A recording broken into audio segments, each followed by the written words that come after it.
Hello, welcome to another episode of Mega Manga Monday. I am Jason Hahn, and today we're talking about One Piece, chapter 1063. Um, it really picked up right where we left off last time.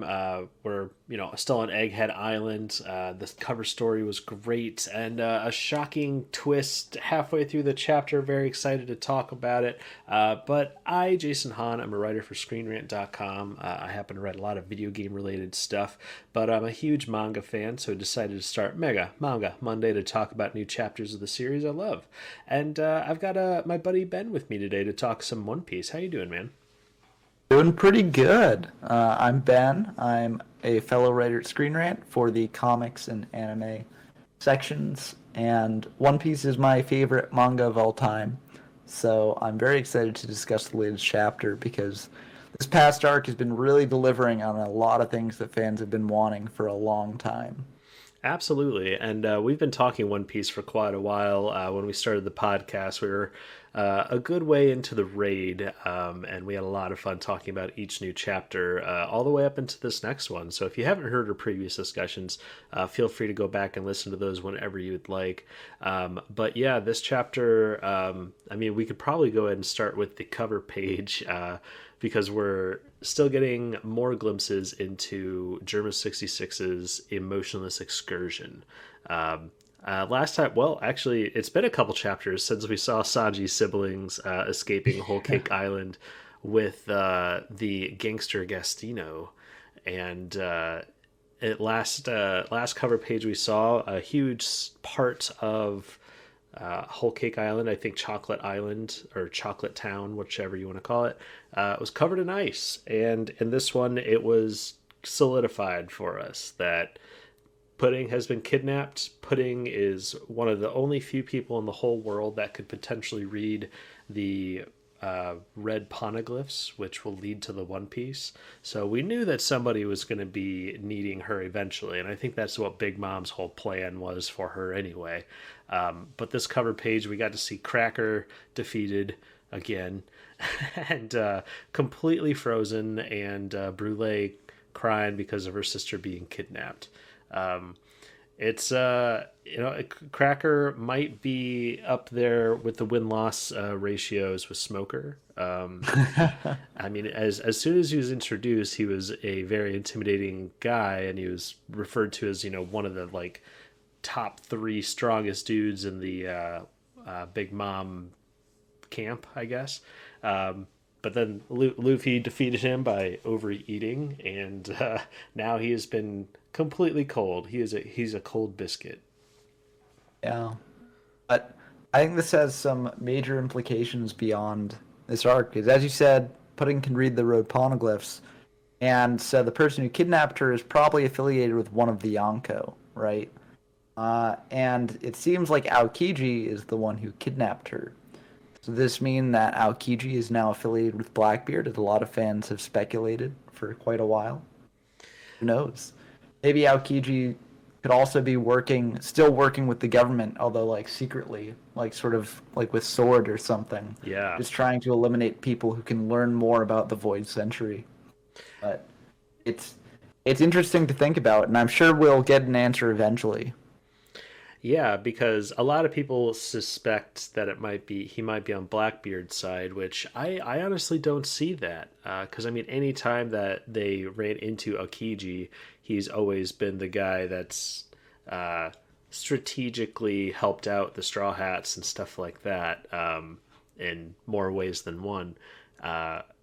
So I almost think it'd be more likely that he might be part of Sword, some sort of anti-government faction trying to do good in the government, possibly because of his fallout with Akainu.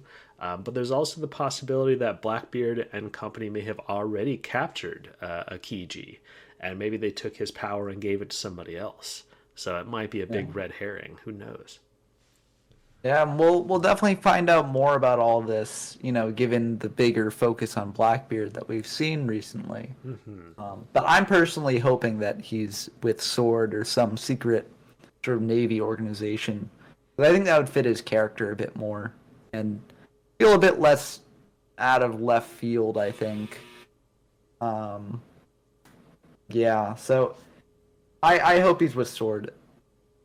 Yeah, me too. Helping out Garp and Kobe and all them, that would be a pretty cool development. But yeah, I whole cake's in bad place right now, and I wonder what the remnants of the whole cake or Big Mom's crew are gonna do now that she's gone. I would kind of love the idea of Katakuri leaving and going off on his own adventure, possibly to go after and find Pudding and get revenge against whoever did all this. So who knows? Maybe we'll get like a team up of the Straw Hats and Katakuri. Katakuri, the next Straw Hat, maybe, maybe. That's a bold theory. It's very I hopeful. Yeah, I think that Katakuri might go out to try and find Pudding, but I'd also be happy if Katakuri sort of stepped up and assumed leadership of the Big Mom pirates, just because he does love his family, so I don't think that he'd just abandon them to join a different crew or something like that. Now that Big Mom's gone, I think he'd want to take responsibility and try his hand at leadership potentially. I would love to see a Captain Katakuri. That just Yeah, rolls off the tongue. Captain Curry. Captain Curry. Oh well, no, that they already beat that guy on Usopp's Island, didn't they? Yeah, but it's all foreshadowing. He was the same guy. What? Yeah. Quite a glow up. Oh my goodness! Right. Well, yeah. As soon as we turn the page, there we go back with Luffy's crew, or with Luffy's part of the story here. He's still with Bonnie and Chopper, and they are gelatinous. I kind of love. We've seen Luffy and Chopper stuff their faces and get all bloated, but seeing Bonnie leaning on Luffy and them all just being overeaten or have overeaten, it was just a really fun panel. Getting to see just, I mean, then they instantly lose all the weight and go into their skinny forms and get new outfits almost immediately afterwards. And I know new outfits is a treasured time for One Piece fans. Whenever we get to a new island, there's always a new costume. And I don't know how to feel about Luffy's yet. It kind of seems like he's wearing like a big, just like trench coat with no pants. And Roomba shoes, maybe. It looks great on Bonnie. I like Bonnie's a lot, but Jinbei's whole thing, he is just proving what we've said earlier. He is absolutely the dad on this vacation. Yeah. Yeah, Jinbei's outfit is the best of them, easily. Uh, it's just so great to see him in that Hawaiian shirt. So fun. But I do like Luffy's outfit. Sure, the feet look kind of weird right now. But I think the rest of it looks pretty good. And when you see him like fighting, I think it looks cool. So I'm good with it for now. Yeah, I'm We'll really see. curious what the color scheme's going to be like too. Yeah, it looks like it's just all black and maybe white or some other look like light color. But I hope it's all black because I think that would be kind of cool. I Uh, would love it if it's like all black and it's got like kind of a Tron vibe to it, where all the lines are mm, like really bright neon or something like that, like blue or red or something. I think that'd be pretty cool. yeah, I, and it I would fit with the whole hologram sort of thing. Yeah, yeah, absolutely. And I'm a big fan of Tron Legacy, and I kind of love seeing that aesthetic used in anything else. Mm. But yeah, we kind of departed with Punk Atlas, and it was kind of strange. She's like, "All right, well, I'm gonna go back to my job of violence," and then just like beating up the hologram dragon. And even Luffy's like, "What kind of job is that?" um, and I'm trying to think. So back to the last chapter, we got the piece of paper that had the six punks on it. Was Mm. Atlas like a certain emotion, or is there something that? Yeah, she was violence, so it it, Oh, it okay, works out. okay, that's what I thought. Um, yeah, and I think Oda did correct the error, because on the chart Atlas was 5, but her thing said 6 on it, and in this chapter I think her thing does say 5 on it. Oh, okay. Yeah, I remember At least that it looks that way to confusion. me. Yeah. Yeah. But yeah, I guess they found a place that just spits out new clothes, and of course Chopper is just adorable, and he's a little space boy. Um, but yeah, I think Jinbei definitely wins with just the straight up Hawaiian dad shirt. But come to find out that these machines just spitting out food and clothes weren't necessarily free. I feel like Atlas might have said something about that, but Uh, I, I mean, I think it fits with Vegapunk's character that we've seen so far, where they make these things and then they don't consider the consequences of their technology that they've made. They're like, yeah, just use my technology, and they don't consider, oh, wait, they've got to pay for that. They're just like kind of an just absent-minded scientist. So just forget. yeah, I think that fit kind of well for me. Yeah.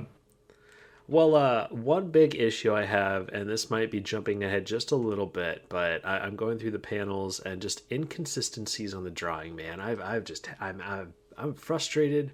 I am angry. And Oda is just, he might be a hack. I don't know. Mm. I'm going to these like last couple bits of Kuma, and he has a glorious cop mustache in some of these panels, and then other ones it's not there. I am outraged. I need more. Wait, does he have a mustache? Yeah, go to like the final bits where Bonnie's like proclaiming that's my dad and stuff, and he has like I don't think that's a mustache. I think that's shadows from the light emitting from his mouth. I don't think so. I think that doesn't seem like how it should reflect. Because look at the panels, like when he's first firing the laser, like on the page where it says "eating without payment, theft of clothing," Hmm. and all that stuff. Like you can see the shadows on top of his lip there, and it doesn't look like a mustache. It looks just like shadows from the cannon. Um, so I think it's just because when he's firing the laser cannon, like it's a big thing of light that casts everyone's face in shadows. It's just shadows from that. You might be right, but I think we're being robbed of a glorious cop mustache for this police pacifista or And listen, he's cop already Kuma. got like a glorious mullet, so you know, he, that's where he's putting his hair effort into. I think. He only has so many hair resources, and he's putting them towards the mullet. Yeah, I don't know. I don't see what it could be reflecting over, but we're not going to spend too much time on it. Just I wanted to live in the world where we have a cop mustache Kuma. It was a nice thought, and I wanted to live there. So, but yeah, Police Kuma just like walks right up because they just stole these things, and we got a couple instances of Luffy using his like future sight. He was able to call that Police Kuma or Cop Kuma was about to run up on them, and then even on the second time when he's about to hit Kuma with a big old fist, he seems to like future sight Bonnie kicking him, and he just lets her do it. Um, which I thought, I'm not sure if it's future sight or it's just him noticing, like, because the kick is coming. He sees the kick coming and he takes it to the face. mhm. Right? I'm not sure. I'm not sure if it's future sight or not. Um, Yeah, I think it can be ambiguous. Like he could be yeah, using future sight here, and Oda's just like, "Oh yeah, well we've established that he has future sight." So, but I think it could just be him like noticing things. Um, 'Cause possibly. he's good at noticing things in a fight. So All right, he's kind of it's one of his things. Um, but yeah, I don't know. I kind of noticed the little like sparkle sort of thing that seems to be how Oda draws that, but it could absolutely be him just noticing something too. well, yeah, but that sparkle appears over Jinbei too, and I don't think Jinbei has future sight. Oh, I does think it's it? just sort of like a sparkle of realization. Um, on the page uh, at the bottom of the page right before Bonnie says, "Please don't hurt me, my daddy." Um, you can see all the Straw Hats lined up there. You can see that Luffy and Jinbei both have the same little reaction sparkle. Okay, I got you there. Yeah, yeah, you might be right. It might just be a theory. Yeah. But yeah, we got a look at the residents of Egghead Island, and we seem to have like we've got robots, we've got people like in hoodies, we even have kids, which is something we kind of brought up in our past discussion. We were very curious on how, if there was even going to be like civilians on this island, or if it's all just Vegapunk workers and servants or robots. So it's nice to see that. I don't know if Vegapunk has 100% built this entire, city and stuff for these people.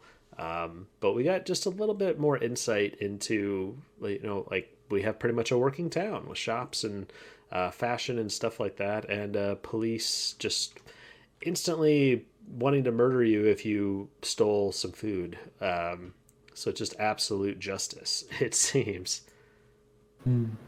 Yeah, I'm curious to see more of this town in the future because I haven't actually talked to any of the residents besides Vegapunks, or I guess pacifistas as well. But like, it'll be interesting to see their perspective on things if they have a perspective. Maybe they're just coded with, maybe they're just like robots or something. But it will be interesting to actually talk to them and see if any ally with the Straw Hats. Well, yeah, I mean, I think they'll probably be afraid of them now after this Kuma just causing this huge ruckus. But they might also be used to that just from the Kuma, just like, oh yeah, if you do anything mildly illegal, this Kuma comes and just blasts you away. But yeah, the end of that, it seemed like Bonnie, she was there at Seabody, so she had to have seen like the pacifistas before, or if she never saw a pacifista before and this is all news to her, she doesn't want them attacking even something that looks like her dad, which Yeah, is I feel like it's more that she, because she had to have known about the pacifistas, right? It'd be kind of weird if she didn't. yeah. So I think that the last thing that you said is correct. Where like, even though she knows it's not really like her dad, she's like, I can't see him get hurt. Yeah, which is going to complicate this fight dramatically. Yeah.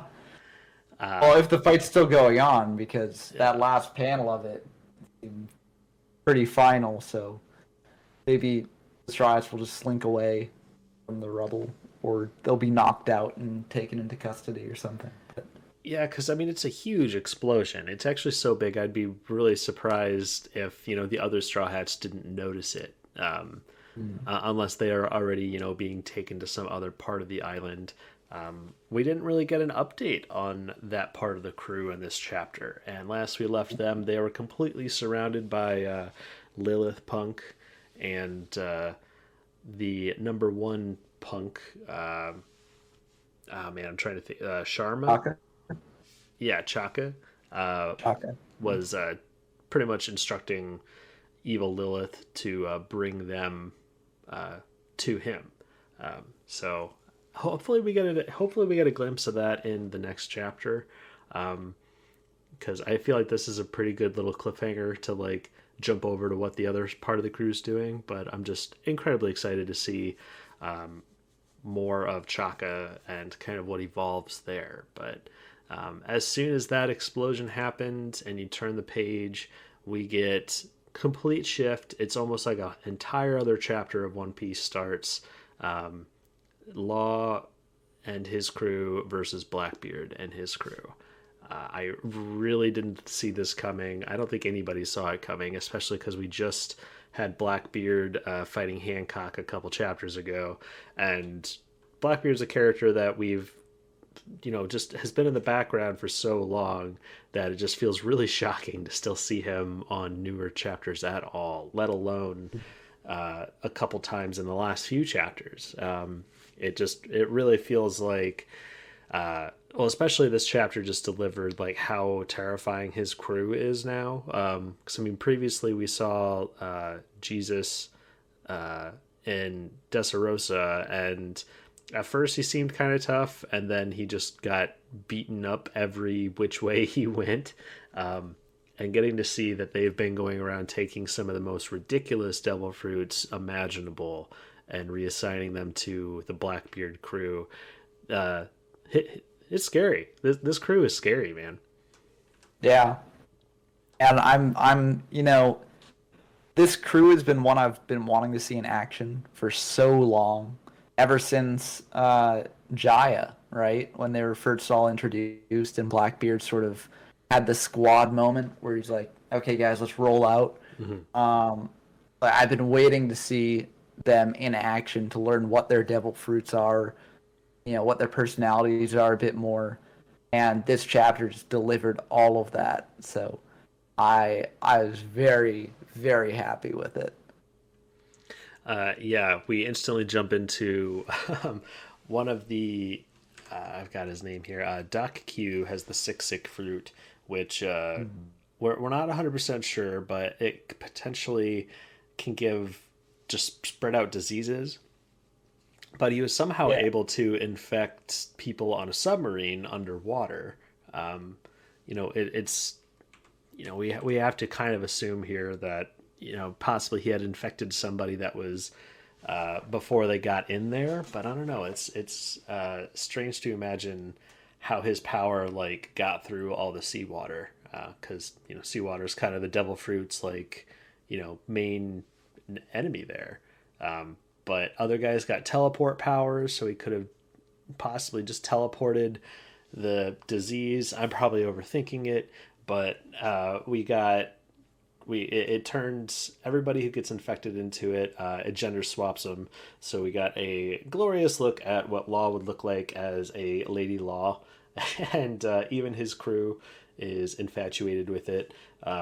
My favorite part of it, other than the obvious parts, are the female Beepo in the back. I was gonna bring up Beppo if you didn't. I love Beppo, but the issue is, and that's kind of the overall issue of this fight that's about to occur, is Law is kind of a one-man army here. Like, I mean, he's a fantastic support and he can do some damage, but he is a one-man army against Blackbeard's entire crew. I mean, Law's crew did save Luffy after Kaido threw him off of the mountain, or threw him off of the Onigashima. So I mean, they have been helpful, but I just don't see how they're going to be able to get out of this situation unscathed, which is really scary, because Law, other than just having ridiculous abilities with room and stuff like that, there's the whole immortality surgery that's been teased by Don Flamingo. It would require the user of Law's fruit to sacrifice their life, but they would essentially be able to make somebody immortal or eternally youthful. And having Blackbeard having access to that ability is kind of a game changer. Well, the question is, does Blackbeard know about it, right? Because it seems like that sort of knowledge was the secret of the Celestial Dragons, which is why Doflamingo knew about it. But Blackbeard, he does know some things that other characters do not, like how to hold 2 or more than 2 devil fruits at the same time. But he might not know about the immortality thing. Well, yeah, especially at the end of the chapter, he doesn't bring that up. He seems more focused on getting all of Law's information on the road poneglyphs. Yeah. And I think that Blackbeard will win this fight because, as you said, Law's kind of just a one-man army against this powerful crew that Blackbeard's got assembled. And Blackbeard does not shy away from just using overwhelming numbers to defeat an enemy. Like, he will gladly win a fight dirtily if he can. And I think it's even more dangerous than we think because, like, the way that I think Doc Q infected the submarine is, I mean, and this is just a hunch, because when we've previously seen Doc Q, he's had something like strapped to his back, like a long item. So I assume that that's some sort of gun that he fired into the submarine with like a bullet carrying the disease or something. Um, and that's why they sort of like right before the feminization disease spread, uh, there was a hole in the submarine that had just got shot into it. Ooh, good Um, point. so I assume that's Doc Q. So if he can snipe Law with diseases from a distance while he's, fighting the more closer threats of like Jesus and Blackbeard and Stronger, like uh, he's got a lot on his plate. So Yeah, absolutely. And it's one of those things where I feel like one on one against a lot of these guys, Law would probably still have a pretty hard time, but would probably be able to figure something out.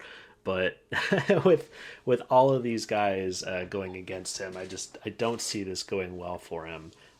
But it was really really cool seeing him shake off the effects of the feminism or the feminism the feminine the feminization disease just by using hockey, yeah, because it kind of brings up some interesting ideas for like whatever the final battles could look like, especially if you have two insane powers like Luffy's fifth gear, which just lets him do whatever he wants, and Blackbeard's just over encompassing abilities of the black hole and the earthquake fruit. Like he can pretty much just destroy everything around him.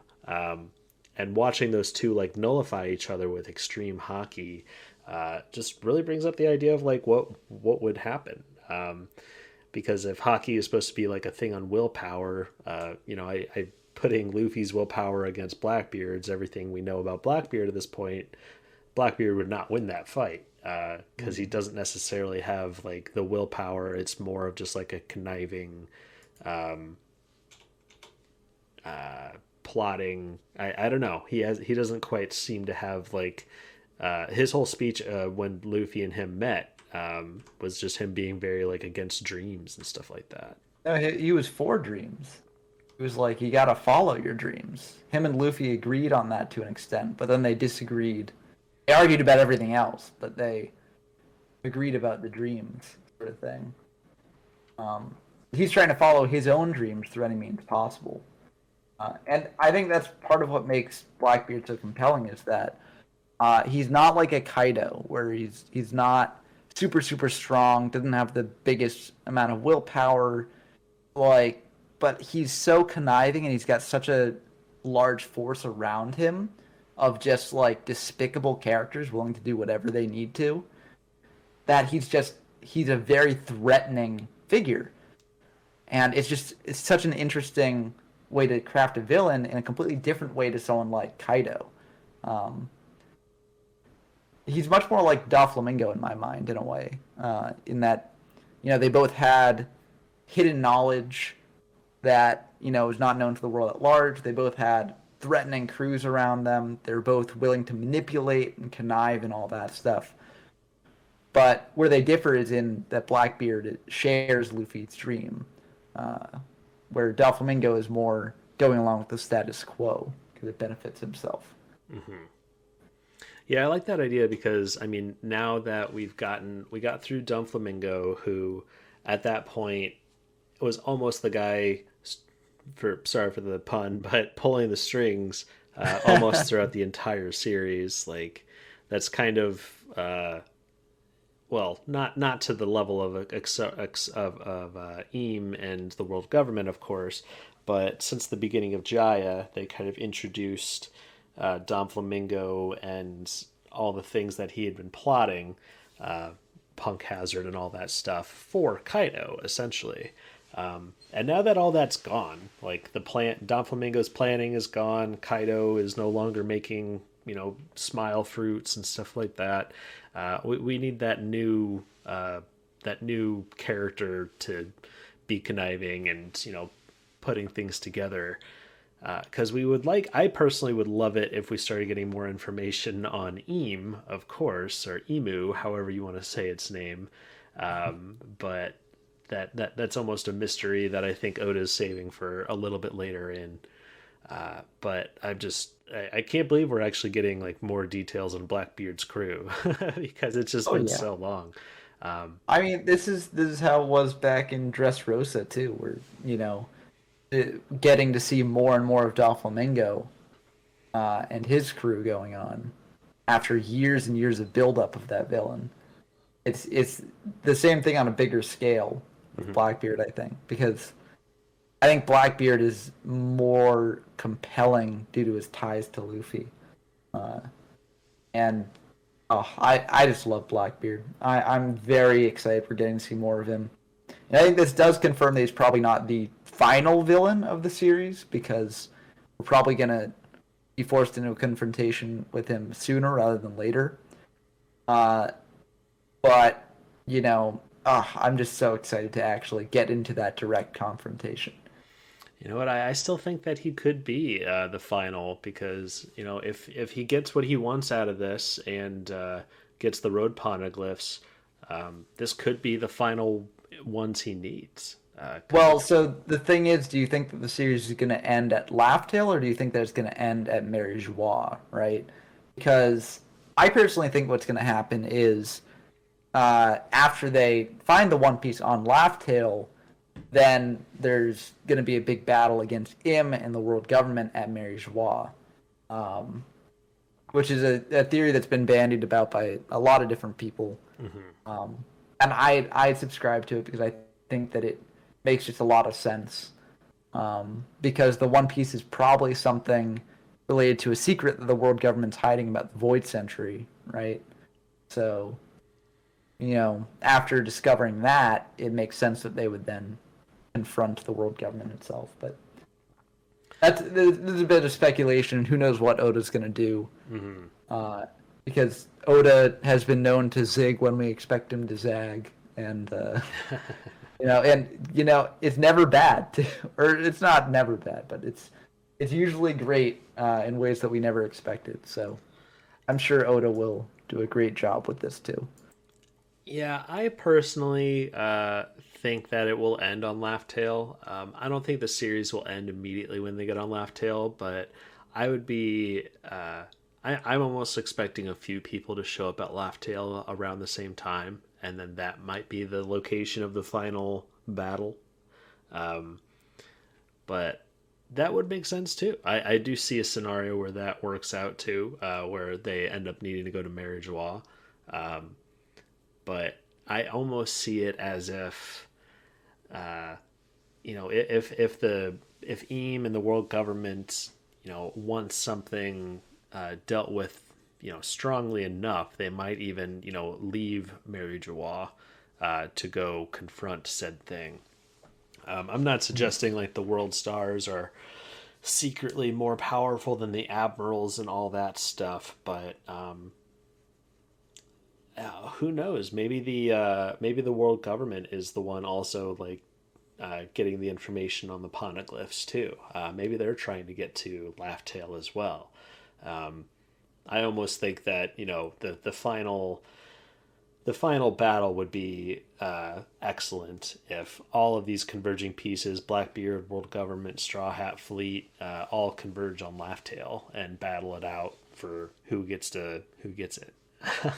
I just prefer the Mary Joie situation because we've seen tantalizing hints of what Mary Joie is like, and uh, I feel like normally when Oda shows off bits and pieces of an island, it's setting up later for when we visit that island. But uh, I don't know. I feel like there's a lot of mysteries hiding in Mary Joie itself that would be great to actually get to see.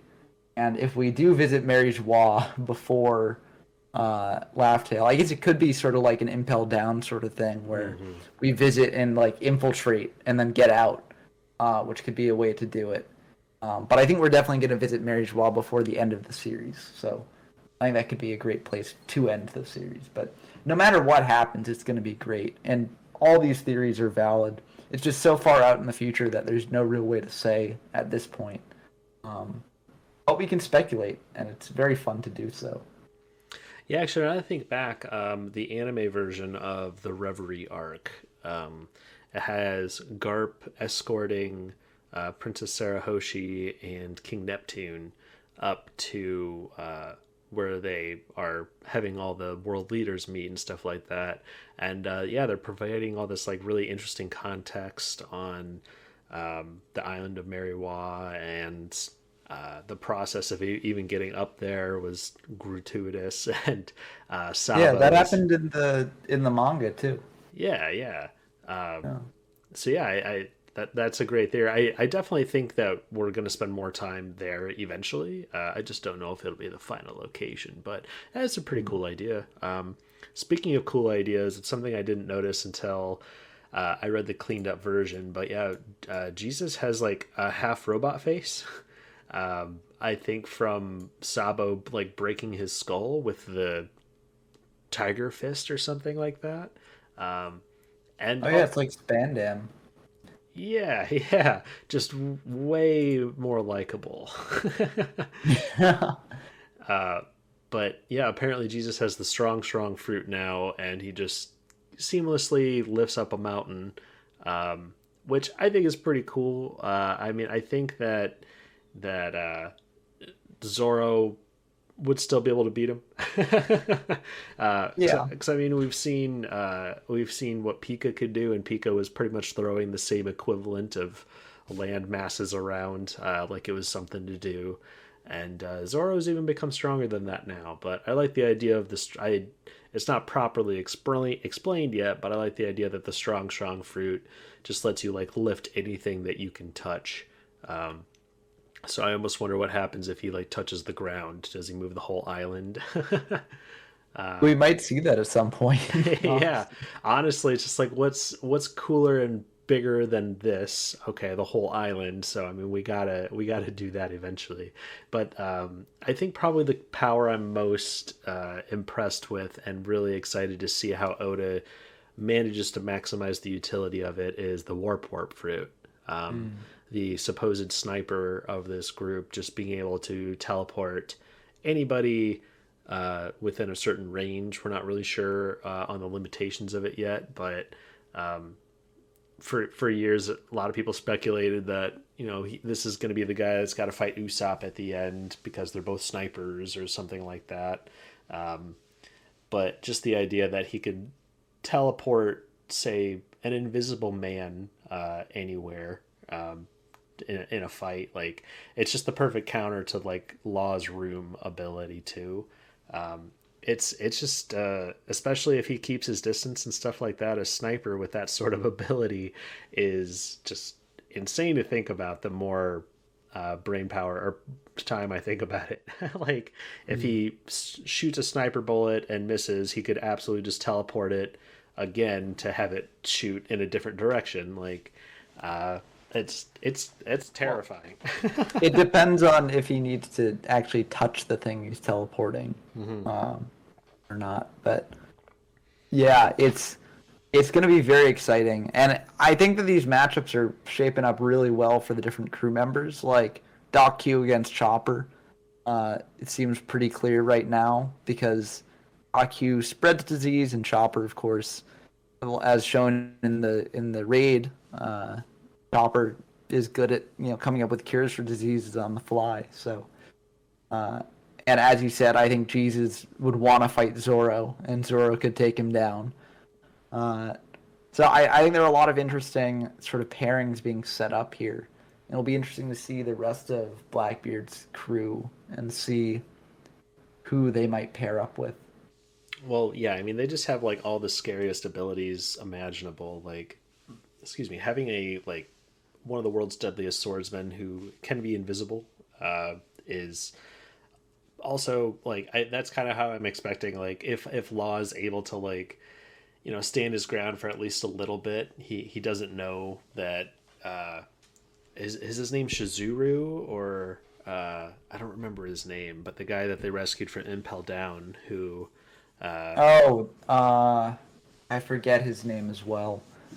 But they ended up giving Absalon's power to him because when Moira, that's another ability that we're not sure how that's going to work into it. It's going to be a big deal, I assume. But Moira, who can essentially raise people from the dead or control their souls and put them into zombies and stuff like that.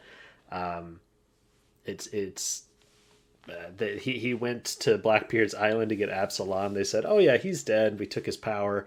We gave it to this guy," and it was the military guy that they rescued from Impel Down. And as soon as that all happened, I was just like, "Oh man, what if they get Moira's power? Like, we could possibly see the resurrection of some dead One Piece character being Well, used to fight." well, I'm just excited to see more Moria if he does show up, because Oda isn't likely just to kill him off. Like I could see killing off Absalom off screen because Absalom was a very minor character, Mm-hmm. but Moria was a previous Shichibukai, right? Like one of the seven warlords of the sea. Mm-hmm. So it'd feel kind of weird if you just killed him off screen. So I think we're gonna get a point where, the Straw Hats are on Blackbeard's Island fighting, and they'll encounter Moria locked up, or Blackbeard will, have Moria chained up and force him to use his powers to do something, or something like that. But I think that Blackbeard's powers combined with Moria's powers are very threatening Mm-hmm. because the thing that stops the shades that Moria has from functioning is like light, right? The sunlight. And Blackbeard can just keep the island in perpetual darkness if he needs to. So, Absolutely. It's just this chapter successfully made. I mean, Blackbeard was already pretty scary a couple chapters ago against the Hancock situation, but this one just it delivered on so many fronts. And honestly, it was kind of all my notes that I had for this. I really liked Bonnie's panel at the end of. Please don't hurt my dad. It just kind of, I know a lot of people were comparing it to like Robin's panel of I Want to Live. But I thought this just really shows like I think Oda's improved a lot as an artist, and yeah. that panel especially with the shading and stuff. I mean, is definitely way more impressive than the mustache that I was hoping Kuma was going to have. Um, Well, I think it shows too that like Kuma and Bonnie's backstory is gonna be a tearjerker. Like I'm excited for it because I've been waiting for this for a long time, and it's just I think Oda's gonna deliver, and I'm very very excited for that. Hopefully he delivers, man. I don't know. I mean, When it's has Oda not delivered on a backstory? oh man, I'm being absolutely sarcastic because Oda Okay. has just, for me, he has just hit it out of the park consistently. I mean, in our previous podcast, we've kind of, I personally felt like Wano got wrapped up very quickly, but it was kind of revealed that he did that on purpose to have it line up with the movie, which I personally have a little bit of a problem with. Marketing, unfortunately, was messing with the storyline. And in the overall future, the hundreds of years into the future when people are reading One Piece, they're not gonna, that's not going to be part of it. They're just gonna be like, oh man, that Wano thing felt really rushed, and just like, well, it was because they were trying to get a movie out. Just like, oh well, that's affected the storyline. Then that's unfortunate. But Well, I mean, the good thing is that even though it was a bit rushed, it was still very satisfying, in yeah, my opinion, at least. yeah, I still loved it. It didn't make me like less, or it didn't make me enjoy One Piece any less. I think, especially as somebody who watches the anime as well, especially the latest episode of the anime, they're currently covering like Sanji starting his fight with Queen, and they gave Sanji like a way cooler entrance than they did in the manga. They just kind of filled it out a little bit more. They also had like Kaido appearing in front of Momonosuke after he's already beaten Kimimon, and Kimimon is still like giving everything he has to stop Kaido or delay Kaido. And the way it was definitely delivered in the manga seemed like it was a great death scene for Kimimon, and they made it even more dramatic and really well done with flashbacks in the newest episode of the anime. but they seem to have shifted gears with the anime. They're filling in a lot of the details that it just didn't feel like the manga had time to do. And they're doing it in a way that doesn't feel like it's really hurting the pacing, especially for somebody who knows what happens. It's just really more to enjoy. So I highly recommend, if you've been a manga only reader for a very long time, to check out a few of the good episodes of the anime because they're very enjoyable. But do you have any more thoughts on this chapter of One Piece, man, before we go into plugs and recommendations? That's my main thoughts. I mean, we're not on hiatus yet, I don't think. I think the hiatus comes after next week's chapter. Yep. Yeah, we've got a chapter next week. I can't wait for the cliffhanger that Oda will throw at us. That'll make us be like, oh, why couldn't we have taken a hiatus last week? But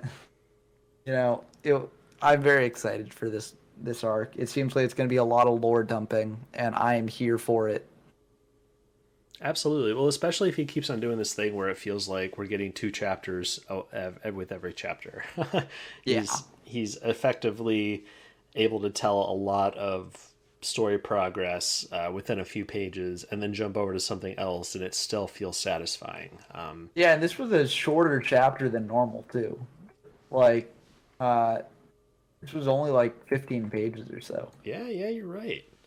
Well, yeah, we got a couple like big spreads there, but it's definitely just jam packing as much as you can in every one of these. So, are they? How do you know that they're going on break on the next one? Are they just going on break every 3 weeks now, or? Well, generally they do the schedule where like Oda releases 3 chapters, then a break, then 3 chapters, then a break. But also you can check on the Shonen Jump website to see when the next chapter is coming. It says the next chapter is coming in 4 days, which as of time of recording tracks to this upcoming week. So right. Yeah, I just didn't know anything beyond that. But well, yeah, it's been a lot of fun talking One Piece 1063 with you, Ben. Yeah. But if you enjoyed our chat, please check out other chats that we've had on the Manga Monday podcast. We talk about other series like Dragon Ball Super, My Hero Academia. We just did a new Jujutsu Kaisen, which we hadn't done in a little while. And I think we'll have a new chapter of Boruto to talk about coming up pretty soon.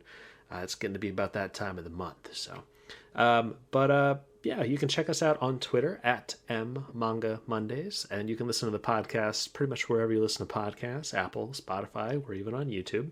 We also have a website, megamangamondays.podbean.com. You can check them all out on there as well. But I, Jason Hahn, am a writer for Screen Rant. Would love it if you checked out our articles on Screen Rant. I've been doing some video game reviews lately. Recently did a review for the new Ghostbusters game, which is a lot of fun, and have some pretty exciting stuff on the way. I also have a YouTube channel called Honzy and Friends. I like to stream on Wednesdays and Fridays, just playing cool games. I've been playing some Overwatch too with some friends, and if that's something that you like to play, you're welcome to join in too. Would love to hear from you.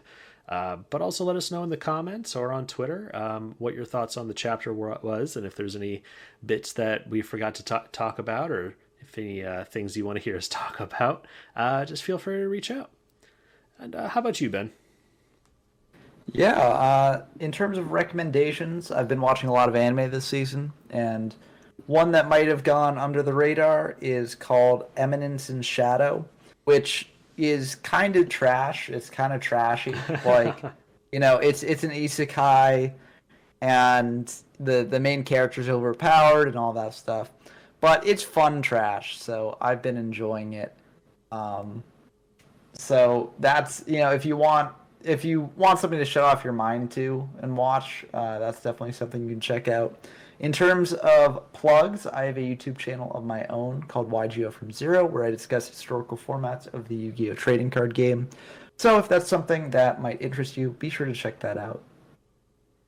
Absolutely. Well, I'm going to have links in the description for all this stuff. So absolutely check those things out if you enjoyed that and like our voices. But absolutely looking forward to talking 1064 when that comes out next week. Yeah, please like, comment, and subscribe, all that good stuff. And well, thanks for your time, Ben, and look forward to the next one. Yeah. See y'all next time. Peace.